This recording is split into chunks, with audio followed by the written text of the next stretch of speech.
Welcome to our study on the book of Romans. This is the Sonship Review Part 8, and this is session 48. We did not finish the notes that I handed to you last time. So when you picked up that stack of notes today, they didn't have a heading at the top of them because 48 is actually going to be sitting back at the end of last week's notes. We'll finish those up and then we'll move on through the notes that we got handed out today, just to let you know. I hope everybody got to... I'm going to do this on the tape so everybody understands, but Morton and Rune come in from Norway, and they've been with us since Thursday. I have really enjoyed their company. They have a sense of humor, which has been good for them, because it's been a long week without it. I took them to Fort Davis yesterday, and they walked through the fort over there, and we talked about Texas a little bit. So anyway, it was a lot of fun. We did that, and we've had a lot of discussions about sonship. The only thing I want to say about that is it was remarkable how much these men understood about sonship. I'm not saying they're not smart or they haven't been paying attention, but it has always been curious to me how someone that they are not in this assembly. I don't talk with them, and how much they're getting out of the sessions. And man, I was blown away at their understanding. Which means if you guys don't get it, it's not my fault, because they got it. Okay. So you need to be filming the breaks. I know I need to be filming the breaks. That is true. Enough stuff goes on in the breaks. And I always get comments about that. When I say, hey, cut the camera off, I want to tell you about something, I know I'm going to get deluged with comments that go, what are you talking about? All right, but anyway.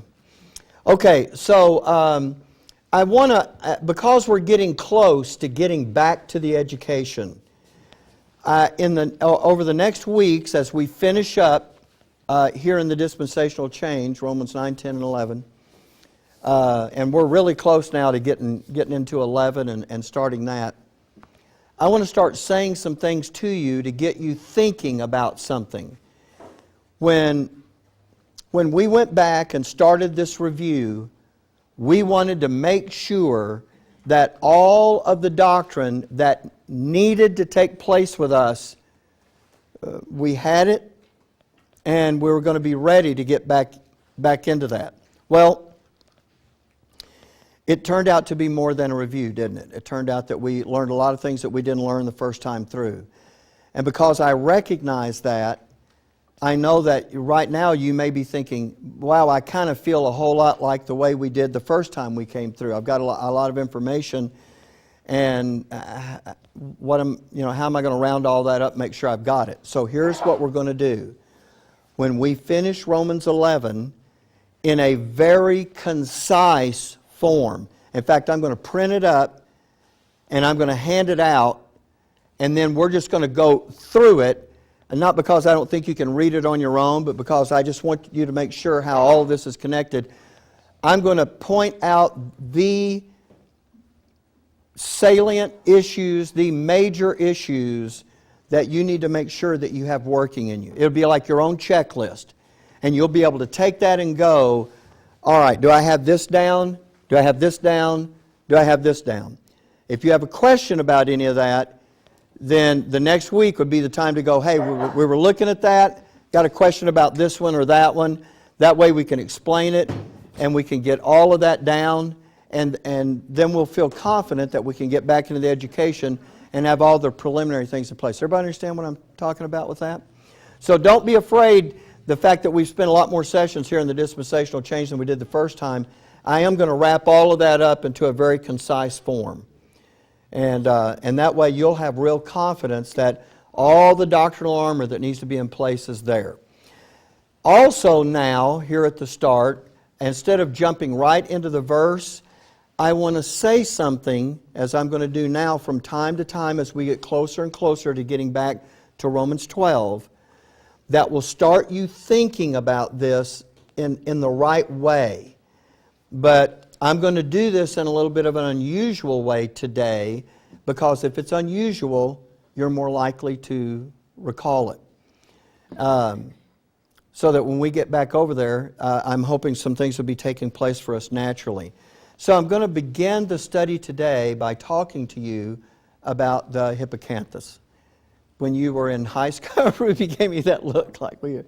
When you were in high school biology, if you remember, there's a little part of your brain called the hippocampus that it decides, basically, someone with medical terminology is going to listen to this and go, boy, that's a real oversimplification, but I'm not trying to teach you about it that way. It decides what is important and what isn't, and what's going to go into your long-term memory, and what's going to be just forgotten, sometimes almost immediately. The word hippocampus is Latin for seahorse, and that little blue area there, that's the area of your brain that when you're seated at a restaurant and the gal comes up and she goes, "Hi, my name is Gail and I'll be your waitress today or your hostess today. What can I get you to drink?" In your brain, without you even being aware of it, when she says her name, the hippocampus is going, no. And that's why later you go, what was her name? Because the hippocampus said, you know what, I'm not holding on to that. There's no reason to hold on to that. I'm just getting rid of it. But for those things that are important, i.e. these sessions, okay, then that information gets sent up to the cerebral cortex. And that's where it gets coded. And I don't mean for this to get technical, but in other words, somehow this has to get labeled so it can be retrieved later. In other words, I know this is not technically correct, but I'm trying to say it in a way that we can get. Everybody understand what I'm saying? So if it's something you're going to remember, it gets sent up to the cerebral cortex. That kind of gets labeled, or as they say, coded. And then when you go to sleep at night, all of that gets filed away. And what you'll find is all of the things that you learn during the course of the day, and it doesn't matter if it's a sonship lesson, or if it's about your job, or if it's about something else that you're doing around the house, you're storing all of that. All of that's being stored. But when you go to sleep, then all of that then gets filed away so that when you get up the next day, there is a way to remember that and retrieve that information back. Everybody with me so far? And so what happens is you get more and more information, but obviously your brain doesn't get any bigger, does it? Or we'd all be carrying around a backpack to hold our brain. Some a backpack, some a wheelbarrow, some just need a small pocket. But our brain doesn't grow. What it does is it makes more connections. And so, but between, I jokingly talk about I only have 2 brain cells that are firing, and, but between those cells, connections start getting made. And there's a lot of things that, I'm just going to say this because you're wanting to remember things. There's a lot of things that affect your memory. And getting the right amount of sleep is important because your memory gets affected when you don't do that. But I'm not here to lecture about sleep. Also, what you eat has something to do with that too. But I'm not here to, in spite of all of the terrible comments I've made about diet in the past, I'm not here to talk to you about how to eat. Because I want to tie this to sonship. And what I'm going to say to you, the part I'm hoping to remember, tell your hippocampus right now, put this in the cerebral cortex. Don't throw this away, because what I'm going to tell you now is important. The brain has all of these neurons, in fact, billions of neurons, and trillions of connections between them. And it looks like this. And those larger parts are the neurons. And the memories are going to be retrieved because of all of these little... Sorry, I'm just looking for something here. I can't find it. Maybe this will work. These are the neurons, And these things, here's all the connectors, and I know you figured that out.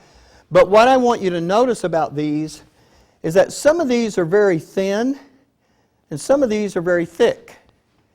And the more, and it doesn't matter what the information is, but in this case we're going to talk about the sonship and the doctrines.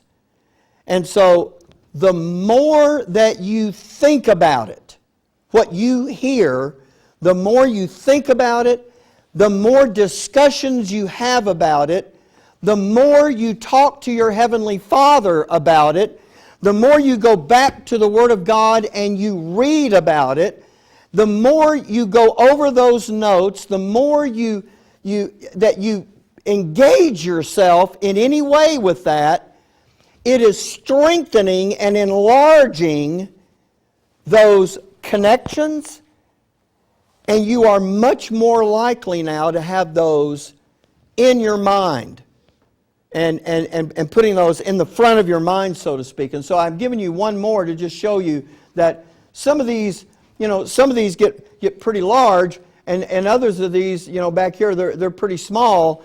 But that's just according to how much. So what am I saying in this? All I'm saying is, the more you talk about it, the more you think about it, the more you pray about it, the more you put it to work in your life, there is something physically going on in your brain that is helping you pull this back up. Because in the beginning, there's a process of this doctrine working. It's not magic. You can't just know something and now all of a sudden you'll automatically remember it every time that you should. This is a process. That word working in you to conform you to the image of God's Son doesn't take place from 0 to 100. It has to go through this whole process. And what I'm telling you is the important way to get that done is to make this an important and constant part of your conversation and your life. And the Bible is not interested really in telling you about neurons and connections, but God created those things. And they're there for a reason, and they work the way they work for a reason. I don't think we're supposed to look at this like it's just magic. But, I mean, don't you, isn't there something going through your mind right now that says, I learned something, but I never went back and rehearsed that, and I never went back over it, and later I tried to remember what that was, and I couldn't call it up like I could before?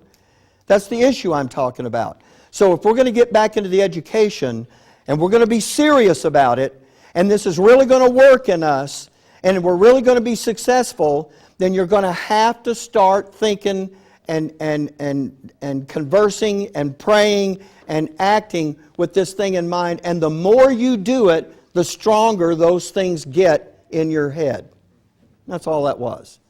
It seemed like around the world to get there, right? But that's the point that I'm trying to make. And I'm hoping that if you understand that what you'll be saying to yourself is that I need to be talking about this constantly.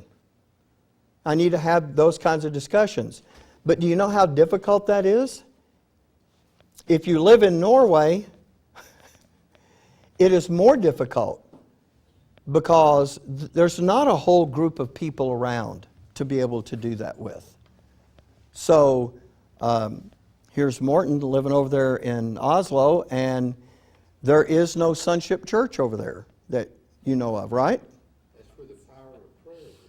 Oh, you know what? And prayer is going to have to be a very important part of that process. Yeah.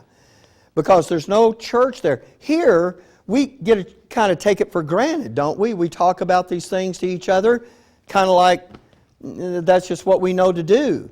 But not everybody has that. And even if you're in a group like this, we all know what it's like to be maybe at a family gathering where nobody's going to be talking about the kinds of things that you're going to want to talk about. So you are going to have to find a way to do that. All right, I don't want to take any more time with that. So let me take you back to the verse where we left off last time. That's Romans chapter 11 and verse 1. So here we go. I say then, hath God cast away His people? There's something we're going to talk about later. about His people. It's the reason I'm bringing this up now, but for now what I want to say is that the context in Romans chapter 9, the context in Romans chapter 10, and beginning the context here in Romans chapter 11 has always been Israel. That's who, to you this is not a surprise, but when you say, God hath not cast away His people, and I say His people is Israel, we go, yeah, we knew that. But what I'm going to show you is there are some verses we're going to look at a little later on where people are going to look at that and say, that's not talking about Israel, it's talking about the Gentile church. And I just want to say some things here, then we get back over there, then we'll start to talk about some of the details of that. And so I told you something in the previous session. I told you in the previous session that the word, that the phrase cast away, hath God cast away His people, I told you that was sort of like throwing something away.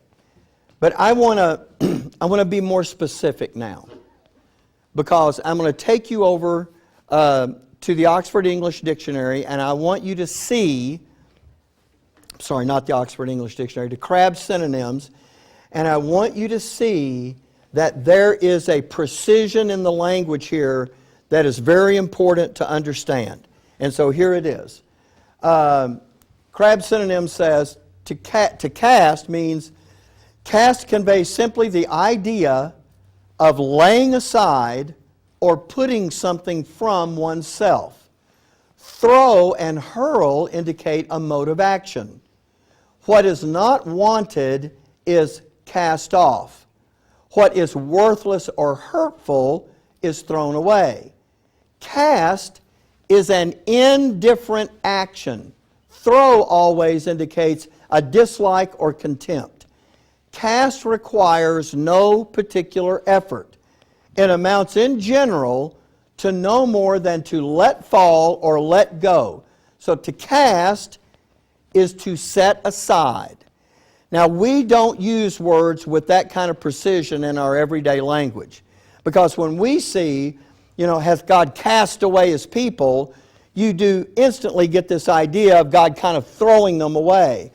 But He doesn't say, has God thrown away His people? He says, has God cast away His people? And we don't use, look, we have terminology for this. If you're doing something, and let's suppose I'm going to pick out a shirt for Sunday, and I'm coming up here, and Billy brings me a shirt out of the closet, but because maybe it has a rip in it or has a stain on it, and she'll say, what do you want to do with this? Because you can't wear this to tape up there. And if I say, just set that aside, does that mean go put it in the trash? See, we would understand that. It means I'm not going to use it for this, but the indication is I may have a use for it for something else later. Maybe I'm going to wear it as a work shirt and work out in the yard in it. Maybe I'm going to tear it up for rags, but let's don't get rid of it yet. So the word cast, just so we get this clear, the word cast has two ways that it is used. One of those is to temporarily set something aside. But there is another way in which you can permanently set something aside. And cast can be used in both of those ways. The difference there with to throw something away is always with the idea of that being thrown away permanently. I'm not saying you don't ever throw something away that you go, oh! And you run back and grab it out of the garbage. But when you threw it away, what was your intent? To just get rid of it forever. I'm not going to get that back. But cast has both of these in mind. In Romans chapter 11, Paul is going to use it in both ways. Remember last week when I turned you up? Just open your Bible and look at this one more time. Romans chapter 11. Romans chapter 11, if you look at verse 1, that's the one we just had up on the PowerPoint. I say then, hath God cast away his people. And what's the answer to that? God forbid. But then look down in verse 15. For if the casting away of them be the reconciling of the world, what shall the receiving of them be but life from the dead? Well, wait a minute. If he says in verse 1, as God cast away his people, and he says, God forbid, no. And then in verse 15 he says, for if the casting away of them be the reconciling of the world. Well, wait a minute. You would kind of look at that and you would say, well, wait a minute. I just thought he got through saying he didn't cast them away. Now why is he saying, if the casting away of them be this, what will the receiving of them be but this? Well, he's talking about both ways. In verse 1, he's talking about the permanent casting away. In verse 15, he's talking about the temporary, let me use what casting means, the temporary setting them aside. Did he set them aside forever? Verse 1, God forbid. But verse 15, but God did set them aside, but he did not set them aside, according to verse 1, he's not setting them aside permanently, he has only set them aside temporarily. Everybody get that? So now, that's not a contradiction, but you have to understand the precision of the language. And when you understand that, this was a big deal to me in the office. I thought, wow, this is great. I'm looking at you guys, and you're going, I need another cup of coffee. But to me, I'm looking at that, and I'm thinking, this is genius that hath God not thrown away his people, but cast away his people. But because we don't use the word really properly, we think of cast away as like throw away. But it just means, remember, it just means to set aside. And we would say that, or just set that aside for now. But if you went, just cast that away for now. So we go, oh, put it in the garbage. You see, but learning the language helps us really understand what's going on here. Okay, so now having done that, let me see if I can, and all that really is, just kind of a sloppy approach to the language. All right, so let me give you this next one, because what Paul is going to do is he's going to quote, look, we're here in Romans 11, and we're talking about God has not cast away his people permanently. That's what I'm trying to get established here. But it seems almost like what's happening here in Romans 11 is a repeat of something we already covered back in Romans 9. I don't think it's a repeat. I think Paul is fleshing this out or putting some detail or now going to talk about some things that we didn't previously know. Okay, look. In Romans 11:1, let me just back up. Let's just look at the verse and then let me say it to you that way, because I don't think it's going to be, okay. So right here. Hath God cast away his people? The question is, has God set Israel aside forever? The answer is going to be God forbid. But if you're asking that question, then you must have in your mind, because you understand that God has set Israel aside, the question really is, for how long? Is it just for a while, and then he's going to come back? Or is it permanently? Well, if you're asking the question that way, then there is something you already understand. I think part of that got answered back in Romans chapter 9, where he said some things to indicate that Israel was not going to be set aside forever. Why am I saying this to you? Because Romans 11 is not a repeat of Romans 9. And I don't want you to look at it that way. So in order to explain this, let me take you back over to Paul in Romans 9 is going to quote two prophets. He's going to quote Hosea and he's going to quote Isaiah. I'm not taking you back over here to reteach this, but let me just put it in a nutshell for you. Here's the background for Hosea. He prophesies from 753 to 715 BC. He's prophesying to the northern kingdom of Israel. And who is it that's going to come and carry them away captive? Assyria. And Assyria is going to carry them away. Now let me give you the second thing. They get carried away captive to Assyria, by Syria in 722 BC, or about 3/4 of the way through Hosea's ministry. So years before they actually get carried away, he's already been warning the northern kingdom, look, this is going to end badly here. This is, you're going to get carried away out of the land. And now let me give you this next one. But Hosea, even though he's warning them about the fifth course of punishment, and even though in the midst of that, when they get carried away captive, he's still going to come back and he's going to do this. He is going to write that even though the fifth course of punishment brought about a change in Israel's status. What was that status change? Huh? A curse? That's the word Paul's using. Give me the Hosea version. That's right, but give me the Hosea version. Yeah, you're no longer my people, and I'm what? No longer your God. It was a bill of divorcement.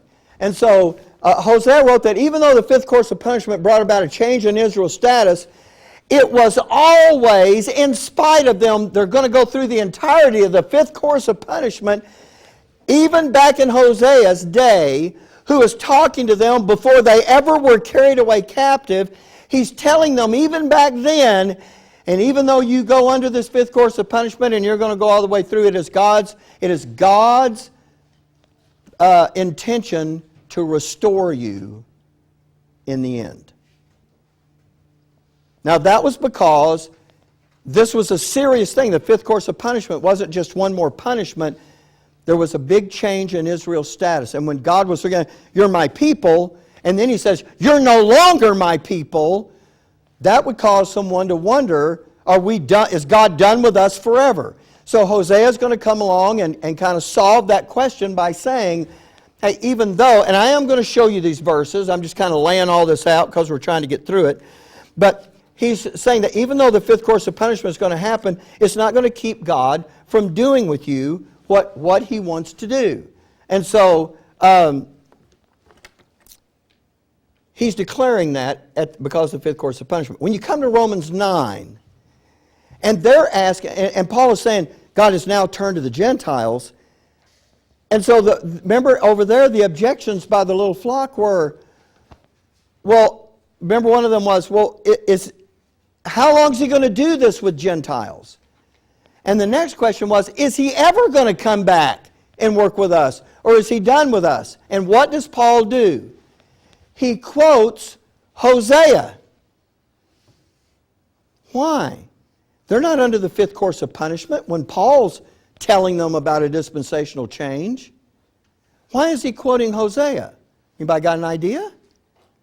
Because Hosea was saying that it was still God's intention to restore. Exactly. What he took Hosea saying, even though God has given you a bill of divorce, even though he said you're no longer my people, I'm going to put you under this punishment and you're going to run all the way through the end, God still intends to come back and restore you. And when they're learning, God's stopped doing with us what he was doing, and now he's working with Gentiles, is he ever going to come back? He's quoting Hosea, yes, to say that promise that he made back there, it's still in effect.